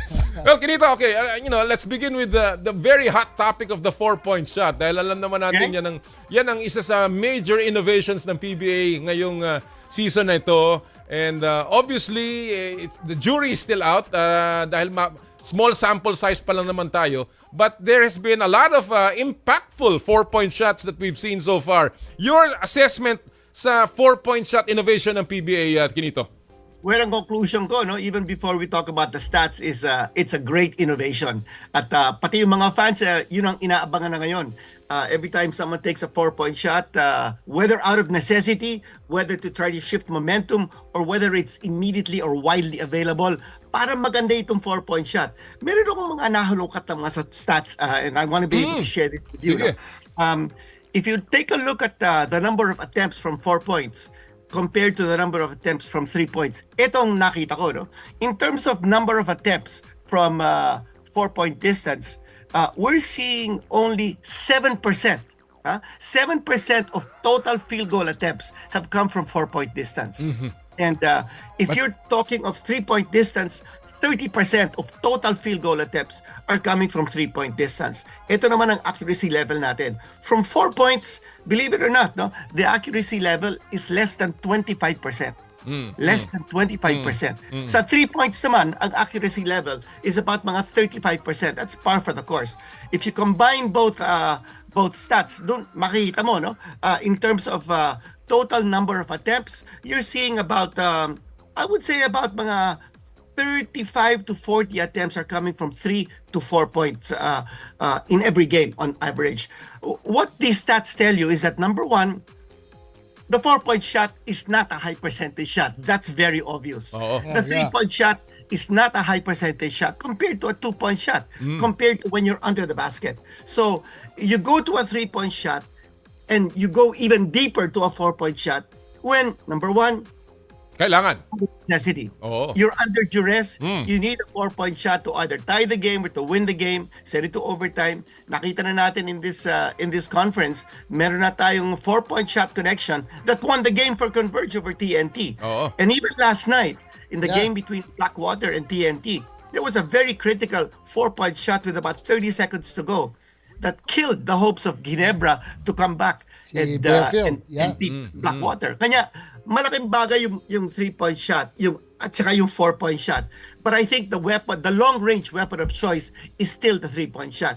As you can see, 35% of the field goal attempts are coming from 3 points compared to only 7% from 4 points. Well, actually, yung sinasabi mo kanina and the numbers bear it. Talaga namang ganun eh. Even in the NBA, when I was making my researches 40 years ago, partner, nung nagsimula ang 3-point shot, they were only taking less than 5 threes in a game. Today, they're shooting 35 threes on the average sa NBA. So, obviously, itong 4-point shot, as sabi nga ni Quinito, as the PBA continues this, assuming that they will, dadami ang paggamit nito. But Quinito, again, in terms of just the purpose why the PBA instituted the 4-point shot, and that is to generate quote-unquote excitement for the league, partner. Pinag-usapan natin kanina yan. Mukhang that purpose has been met. Tama, partner? Sa tingin mo? Yung ang pinag-usapan namin kanina, Quinito, no? Ano ba pinaka-objective nitong 4-point shot, di ba? Well, for me, I guess this 4-point shot will not be adopted by FIBA, no? Talagang unless na makitang pwede pala. Pero right now, under study, para sa akin, it's more for the fans eh. It's more for the fans itong 4-point shot. Quinito, your take, nakuha ba na ba yung purpose ng PBA? I think so. No? You go back to why the 3-point shot was invented. Now, this was invented even before the ABA came into the picture. ABA, of course, preceded the NBA in using the 3-point shot. They wanted to add something new to the game, an idea that could excite the fans, and at the same time, to reward long-range bombers with an extra point if they can hit that shot from way outside. Now, whether FIBA will adopt this or even the NBA, I think it remains to be seen. I don't think we can close the door right now, because at the time when they introduced the 3-point shot, a lot of people were saying also that this was an idiotic shot because it goes against the purity of the sport. Pero as you mentioned, Com and Jera, now the 3-point shot is a staple in the international game as well as in the NBA. And in the PBA, there is a coach, Reyes of TNT, realizing that wala silang inside presence because Rondae Hollis-Jefferson is not an inside player. Kelly Williams is still injured. He's not able to play the inside power game. Galinato is still injured. So they're going with a 3-point shot. When they beat Magnolia just the other night, 50% of the shots came from 4 and 3. So, that's a weapon that you can win with, but you can't win with it alone. Yeah. Shot Reyes used that long-range shot to beat Magnolia, but he needed tougher defense to be able to complete the package. So, it's not just the long-range shot. You have to also complement it with good defense. Oh, and that is, again, something that will evolve as the 4-point shot is used even more. Quinito, let's go to the next topic here. Yung format ng PBA, nagbago rin this time around for this conference. Ginawa nilang parang FIBA style na dalawang grupo, double round robin, and then merong matchup pagdating sa quarterfinals.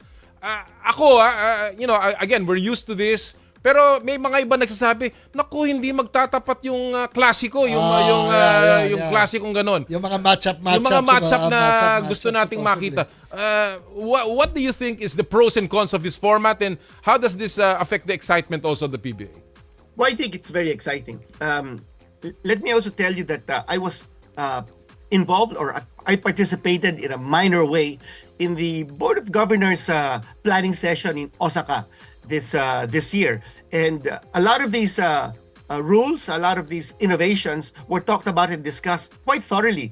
I've been exposed to the planning session of the PBA several times, but I think this was the very first time that I saw really a lot of deep thinking, really very comprehensive outlooking into what the PBA needs to do to bring the fans back to the venues, because I think the stats will show that over 1 million fans on average are watching the PBA just on free TV. Hindi pa counted yung online, yung social media, yung live stream, yung cable ng PBA Rush. Hindi pa counted yan. Just on average on free TV, PBA is averaging about 1 million viewers a game on average, and that's about 3 times more than volleyball.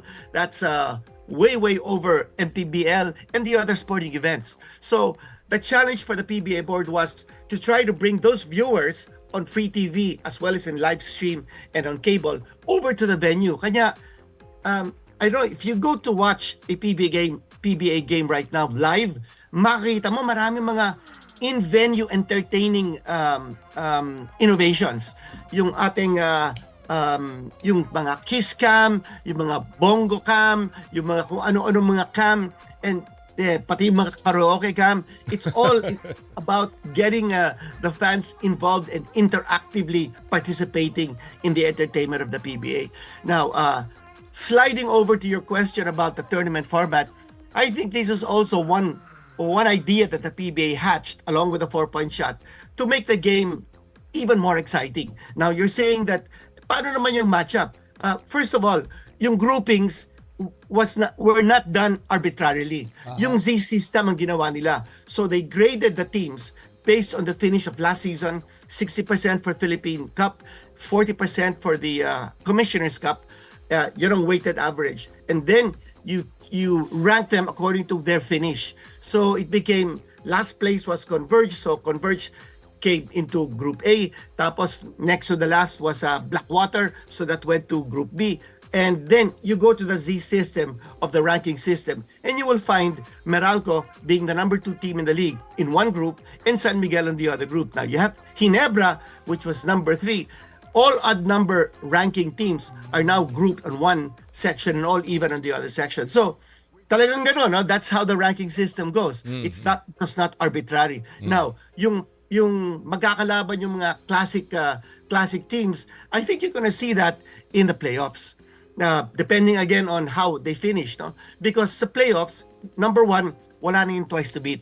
Kung minsan, masyadong handicap yung teams twice to win disadvantage. Wala na yun. Quarterfinals would now be best of 5. Wala na din yung best of 3. So this is going to be a clash to determine which teams really deserve to go all the way to the finals. Yung semifinals natin, best of 7. Walang yung tsambahan. final, best of 7. Quarters, best of 5. Wala na yung twice to beat. Kaya maganda itong mga nangyayari ngayon. You have teams facing each other twice in the group stage before the pairings, which will be a cross pairing, no? The teams in Group B will now be facing teams in Group B. Kaya, all in all, maganda ito mga nangyayari. And then over the years, you're seeing also, number one, players can no longer call timeouts. Number two, yung head coach challenge. All of those things have become part and parcel now of the excitement level of the PBA. And I think the fans are really embracing it. Pati yung ating mga delineation of the different kinds of fouls. We've got a deliberate foul. We've got an advantage foul. Then we've got the transition take foul. Then you have the flagrant 1 and flagrant 2. And so you're saying, bakit ang dami? It's because you want to be able to tailor the calls that are being made to the infractions that are being committed by the teams. So for instance, yung deliberate foul, that was defined by the technical committee to go against those players who quote-unquote hack-a-shack. Okay, yung deliberate foul na you want to put a poor foul shooter to the line. So you want to penalize a player who fouls a bad free throw shooter without handling the ball, and you penalize that with 2 free throws and possession. So nawawala na yung idea of the hack-a-shack. So there is a rhyme and reason for every step that the PBA is taking. Yeah, actually, Quinito, I'll take you on that, yung wala nang twice to beat. Actually, maganda dyan because you can see now, even the coaching staff will have to strategize after a series of games doon sa kalaban na yon. Hindi tsambahan nga. Tama nga yung sinabi mo, di ba? Best of 5, best of 7, mapag-aaralan. Similar to what happened doon sa finals ng Meralco at saka San Miguel, di ba? Talagang nag-aral ang coaching staff how to beat the team. It's not just all players, but even the coaching staff as well. Kaya maganda. Ang akin lang of course, I know, maybe meron silang mga deadlines. Parang nagmamadali lang Minsan hindi ko na araw-araw yung game Tuloy hindi ko masundan kung sino yung susunod na game Diba? Problema na ng merchandising yan.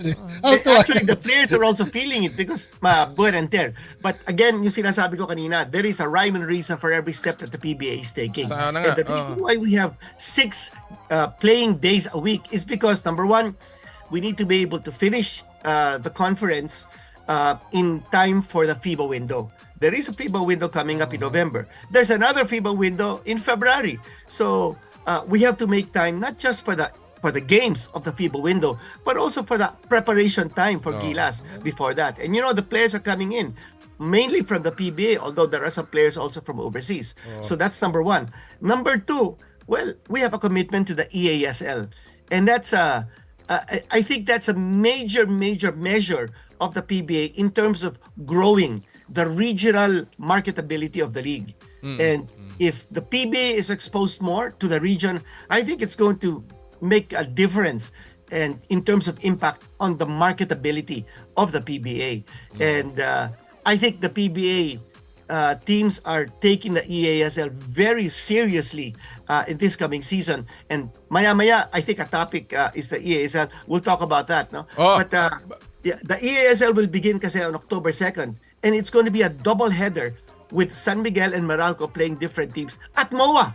Wow. That's October 2. Ganda yan. Yeah, that's in the middle. That's in the middle of our current Governor's Cup.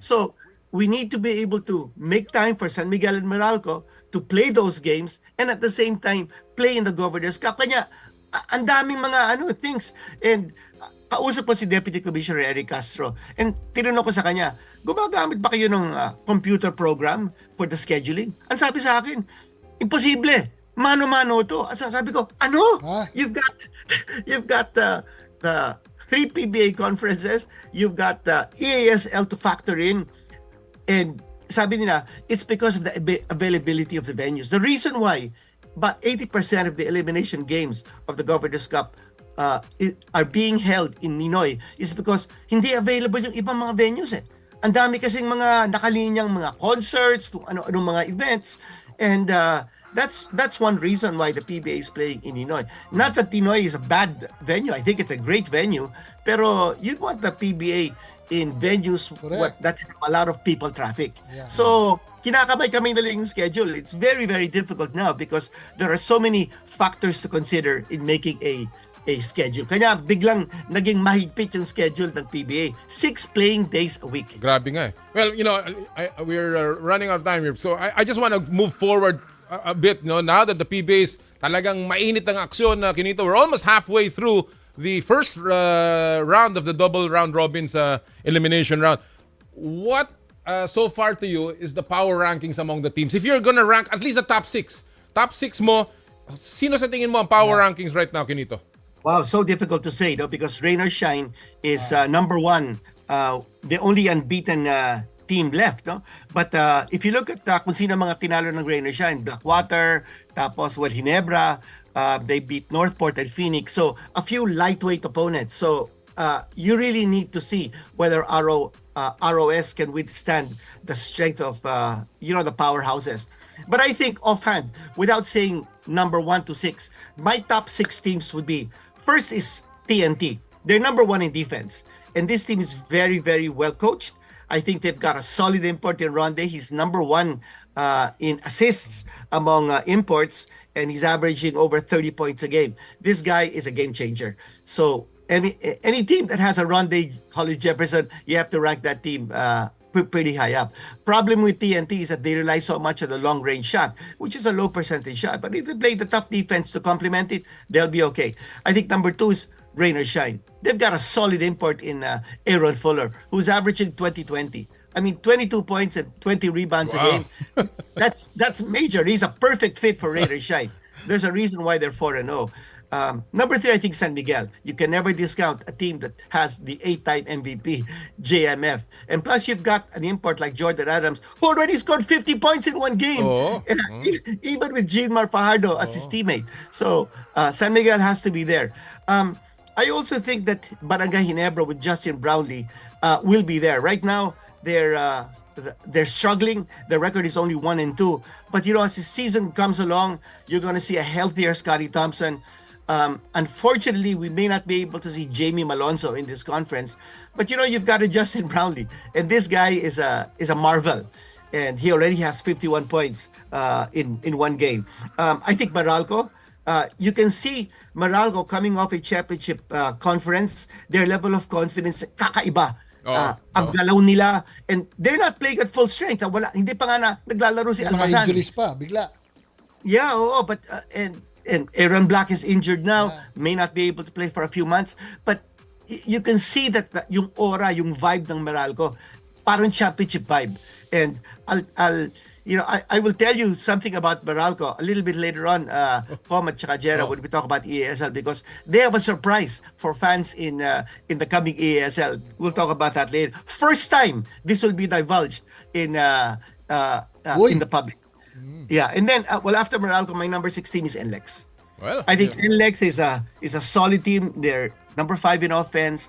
They're number 7 in defense. But any team that has a Mike Henry, who's a solid import, and you've got a Robert Bolick, and I like also what this rookie Policarpio can do. I think this team should be among the top 6 in the PBA this conference. Well, Quinitos, talking about the imports, sinong palagay mong best free imports for now? Right now. Sakwa, right now.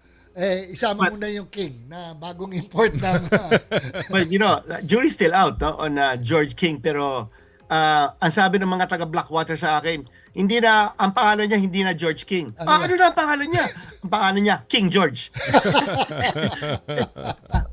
I was a team owner, Giselle Dossi, ng Blackwater, and even before he played his first game, ang sabi sa akin ni Mr. Giselle Dossi, this guy is a young Brownlee. He's 30 years old. Yeah. Brownlee is 36 years old. But from what he showed in that first game, this guy's got the tools. He's an NBA player. He's gone around the world to play the game, and he answered the call. And I listened to the interview kagabi, at ang sabi niya, if he only knew that this PBA is like this, sabi niya, he should have been here years ago. And that's good news. And that also resonates to all those players outside of the Philippines, mga potential imports, that if they're having second thoughts about playing in the Philippines, you listen to guys like Brownlee, Rondae, now George King, guys who've been here before, and they'll tell you that it's a different experience when you're playing in the PBA. Kanya, it's music to everyone's ears when you hear an import like George King saying things like that. But 2 more imports. 19 rebounds, grabe. But I would not consider him top 3 because kita mo, Sino top just 3? one game. It's just one game. You can say hindi naman preparado, hindi naman na-scout si George King ng Ginebra kaya Depensa. sila natalo. But let's see how the other teams play George King. No? They can game physical, but this guy, I feel he has an outside game. Definitely, he's only 6'4" and 1/2. No? So he's used to playing that shooting guard position, the three position as well.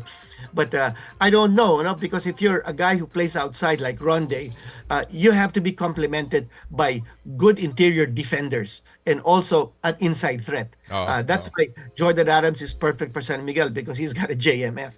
So I think the top 3 imports would be Brownlee because he's our GOAT. He's probably the greatest of all time among the GOAT. Yeah, he's there. I think Aaron Fuller because he's a 2020 guy and you can't argue against a 4-0 record of rain or shine. And I think Rondae Hollis-Jefferson because he's also mamaya, makakasama natin si RHJ in just a short while. I have to jump, Quinito, because I'm mamaya andyan na si RHJ. So I want to go straight to the EASL. Quinito, yung mga developments lang. Sinabi mo kanina. Anong latest sa EASL? As you said, October 2 there will be an opening and of course Manila will be the setting. What's the latest? Surprise announcement. Yeah, okay. Well, I'll tell you what.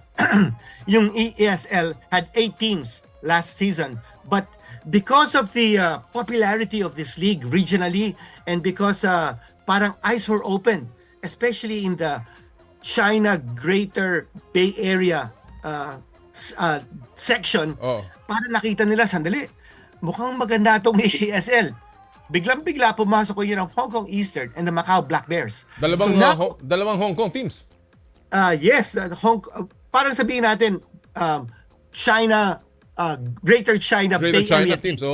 Yeah. And so all of a sudden after one season, expansion kaagad, and this is unheard of.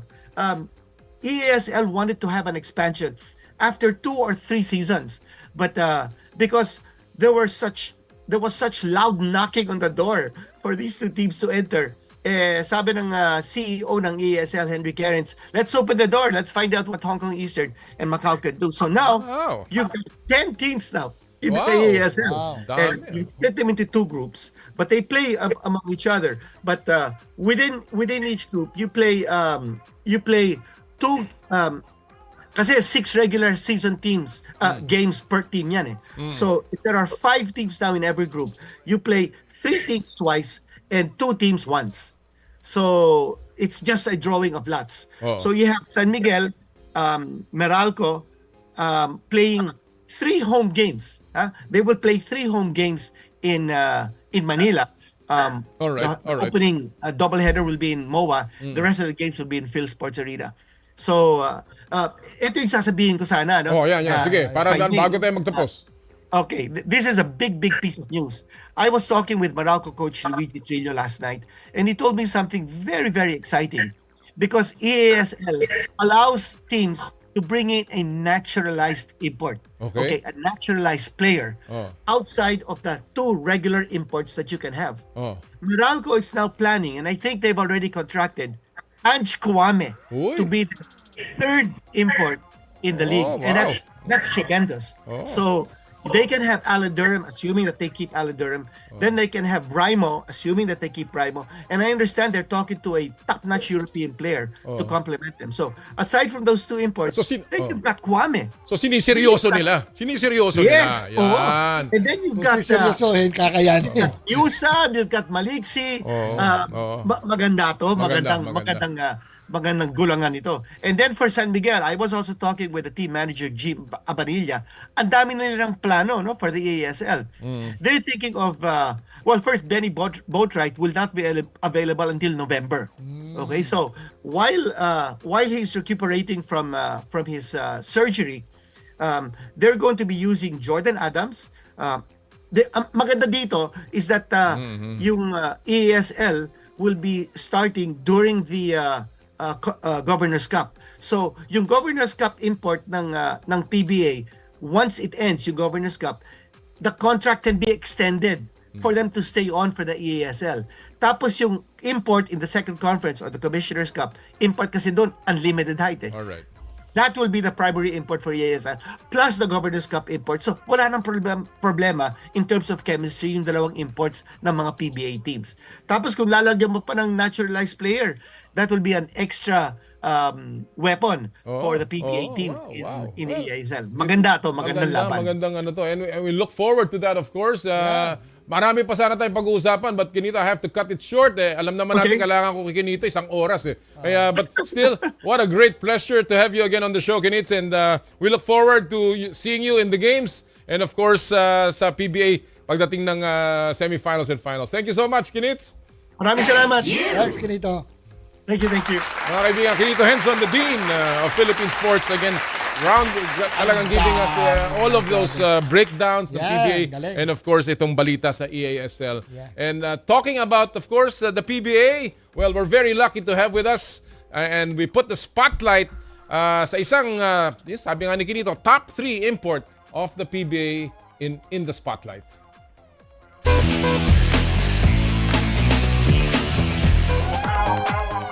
He has been here before. He has won a championship with Talk and Text, and he's back. We put the spotlight on the super import of TNT Tropang Giga, RHJ, Rondae Hollis-Jefferson. Welcome back, Rondae. Thank you so much for joining us. Thanks for having me. Appreciate it. I'm also with Jera Season here, Rondae. And, well, let me begin with this. You know, this is your third conference in the PBA, RHJ? Yeah. What keeps you returning to the PBA? What makes you like playing and getting back to the Philippines in general? I would say the atmosphere, the fans, TNT being so wonderful. You know, the way they treat me. It's all been amazing. Yeah. Talking about TNT, Rondae, how different is this team from your previous, two conferences here? Man, I said we got a lot of power, a lot of depth. You know, a couple guys injured right now. Go ahead. Yeah, we got a lot of guys injured, but for the most part, we got a lot of depth, a lot of guys putting in a lot of work. They're very resilient, very ready, and it's been amazing to see. You know, I came in and got to watch them, practice and shoot, and guys are locked in, man. Guys really want to win. Yeah, Rondae, I've been watching your games this past few days, and that was a spectacular steal from Glenn Robinson the last time that made your team win. Congratulations to that. Yeah, but yeah. Say that again. Sorry. No, I said your spectacular steal from Glenn Robinson. But now that there's a 4-point line in this new tournament, what is your take on this? It's we lost like that. So you don't like it? Yeah, for that reason I don't like it. But I think it brings a different type of energy, different type of interest to the game that gets the fans excited, gets the players kind of riled up, thinking about having to guard somebody out there. And I think at the end of the day, it's about competing. We love to compete, we love to play, and it's just fun, man. It's fun. We have the luxury to be able to play the game at the end of the day. And I love it. All right. Well, you are obviously your team is also loving it. You're 4-1. You're top of your group, and obviously that one loss was a sorry one, but it's still a loss. Coach Shot Reyes has talked about the new defensive mindset of TNT. Is this a pleasant change, Rondae, for you that there's more defense and stronger defense being played by your team? Yeah, definitely. I've always been defensive minded. That's something I take pride in. Having to my whole life pretty much guard the other team's best player, things like that. So when you come back and the energy that we kind of come with is a defense first, but we all can score the ball. I think that helps so many situations. Trying to win a championship, trying to get to where you feel like you belong. I think if you can minimize mistakes offensively but play really good defense, you'll be in a really good place. Well, we saw you last before this conference, of course, playing in the FIBA World Cup in Manila, and you were playing, of course, with Jordan. There were news that the Philippines, through the SBP, was trying to get you as a naturalized import, but Jordan became your choice. Why? Why so? I'm just interested. Why did you choose Jordan over the Philippines, if ever there was indeed an offer to you? I never got an official offer from the Philippines. They did. It was mentioned like, hey, they might be interested in you. But as far as the offer, I never got an official offer. And, I feel like, I could have helped them. But, Jordan Clarkson's a wonderful player, and he's actually Filipino, so the people love him. At the end of the day, and just things happen, and I was happy with my decision to play with Jordan. All right, that's just good. wish we would have got a chance to solidify some wins, so I could have been in Paris with my family. Well, you'll get another chance, I'm sure. Partner? Yeah, Rondae. I don't know if you were able to watch the bossing against Ginebra San Miguel last night.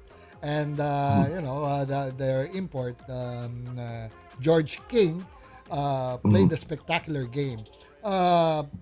Any chance of playing against King in other tournaments before, in case you meet up with him in this tournament, in this PBA, in the PBA? I can't say I have. To my recollection, I don't remember playing against him. I might have, but I don't remember. But I did watch a little bit of the game last night. So what's your assessment to this player, King? I like him. I seen him hit one shot in particular. It was like a baseline fadeaway. I was like, that's a tough, like you're fading in the corner already. I was like, that's a tough shot. Like, I love to fade away, and I rarely take that shot. And he took it with confidence. So when I saw that, I was like, okay, I like the confidence, and so you're hard. excited to play against him. Yeah. I look forward to playing against all the imports. I think they all have, something that they're extremely good at or something that they do well. And I'm sure they look forward to playing against me. So I always try to give my best foot forward. Right. Well, you are the defending champion of the Governor's Cup. And obviously, you've got a target on your back. Are you confident about getting back to the finals at the very least with this new team? Yeah, I feel like if we stay healthy and we listen to chat, and we just give 100% effort when we're out there, I feel like our chances are extremely high of getting back to the finals. Very quickly, I got some netizens are asking me, just to ask you, do you have a favorite restaurant in the Philippines, RSJ? Do I have a favorite? Yeah. I just recently discovered one. I found it randomly. This is how whatever country I go to, I look on maps and I just look around the country or wherever at restaurants. Right. And I found one. It's called Canto's. Canto's Breakfast? Canto's Breakfast? Yeah. It's like a brunch and breakfast place. Right. Yeah. Just on the corner. I know Canto's means corner or something like that. Canto Freestyle. Canto Freestyle. Yeah. So, all right. I went there. Me, my son, and my driver Joe. Oh, okay. And we just sat there and ate. The food was excellent. And I'm like, I gotta take my family. I gotta take everybody here now. Do you have a chill spot in Manila? A chill spot? Yeah, like a bar or something where you go and just. No, I don't drink. So I just No, I don't. Not really. I chill at the house. What about vacation places? Have you been out at all? Yeah. I've been to El Nido. Loved it. It was phenomenal. Excellent. Been to Boracay. Been to Cebu. I've been to Batangas. I've been to quite a few places. I'm also big on like just going somewhere and seeing different cultures. I've been. It's amazing. It's amazing. I love to go to their basketball courts in different places because they love to play basketball. You guys love to play basketball, Right, so I'm like. Using the and then when they see me, it's just like very awesome. Using the coconut tree as a post, post with a makeshift board, ring. Yeah, everywhere. There's just basketball courts everywhere. There's a question from Randall Gutierrez. What do you do when you're not playing basketball? What do I do? It depends. Most of the time, I'm trying to now I would say this year, getting older, I've been trying to focus on recovery stuff and, watching film more and things like that to be better at basketball. But for the most part, I'm big on mindfulness. So I'm trying to learn more about that and, see how different ways in the future I can innovate things to, help our ecosystem, help our people become, just more mindful and just a little bit better at being human beings at the end of the day. Well, you've made a huge impression on Philippine basketball. Obviously, a lot of Filipinos would have wanted you to be on the Gilas team. And even the fan base for Rondae. And a big fan base in Manila now. Yeah. But obviously, people still remember you from your NBA days. And I guess as a parting shot here, have you given up on that NBA dream of going back and playing once again with the NBA, RHJ? No. Are there plans? Have you been contacted at all? Maybe. I try to focus where I'm at in the moment, but I did tell my agent that I wanted to, go to the G League after this conference. Wow. So he should be. I believe. Pretty sure he's working on that. As we speak, seeing if any G League team would give me a shot, and we could just take it from there, see where it goes. That's pretty big. Going back to the G League, that's some news. Well, I was hoping that my team, Philadelphia 76ers, they needed a big power forward who could be all around, would have picked you up, but Rondae. but again, things happen and it is what it is. But RSJ, you have been a great plus to Philippine basketball. We're so happy to have you here, and thank you for joining us on the show. We look forward to TNT getting back to the finals. Thank you very much. Thank Appreciate you so much. You guys. All right. Thank you, Rondae. Thank you so much. Mga kaibigan, Rondae Hollis-Jefferson on Power and Play again, one of the top imports in the PBA and one of the true gentlemen of the sport. Yung medyo sumisigondo sa fan base ni Brownlee. Oo. Kasi naman magaling talaga. At saka mabait. And you can all out siya. Hard worker. Yung ma-appreciate ang import. Alright, bago po tayo magtapos, syempre, hard worker din ang ating staff dito. Meron na po tayong mga resulta sa ating Joyride Top-Up promo. Ang mga nanalo ngayong araw po ng 1,000 JRPay wallet credits. Si Jomar Ortiz, Remy Bautista, Ulysses Papa, Sheshe Alindogan, at saka sino yung huli? Pakitaas mo nga ng konti, please. Ayan, Jemica Benlot. Yan po mga nanalo ng 1,000 pesos JRPay wallet credits. Partner, another Saturday, another weekend. Enjoy your weekend, partner. Ikaw rin, yung halaman mo. Oy, ito pala yung ating limited edition Aqua Flask. Kanina po, ito yung ating dapat i-announce. #GetOnJoyride. Padala nyo po yan para manalo kayo ng unlimited edition Aqua Flask. And that'll do it for us ngayong Sabado ng umaga. Marami po salamat sa inyong pagsubaybay. Again, lagi po natin sinasabi tuwing Sabado, bawal ang masungit. At sa lahat po ng ating gawain, Ad Maiorem Dei Gloriam, all for the greater glory of God.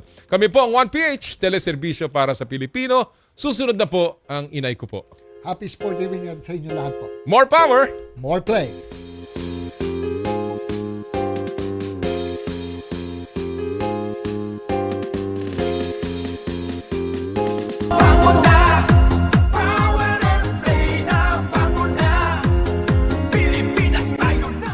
Kapwa ko Pilipino, ipagmalaki ang galing na meron tayo. Ilantad ang likas nating talento at magdala ng saya sa mundo.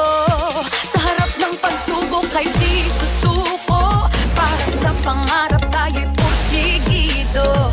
Magpakitang gilas na at magpapatalo. Ipag-iwang natin ang Pilipino. Yan ang Pinoy. Mula noon at hanggang ngayon, talento natin ang bida.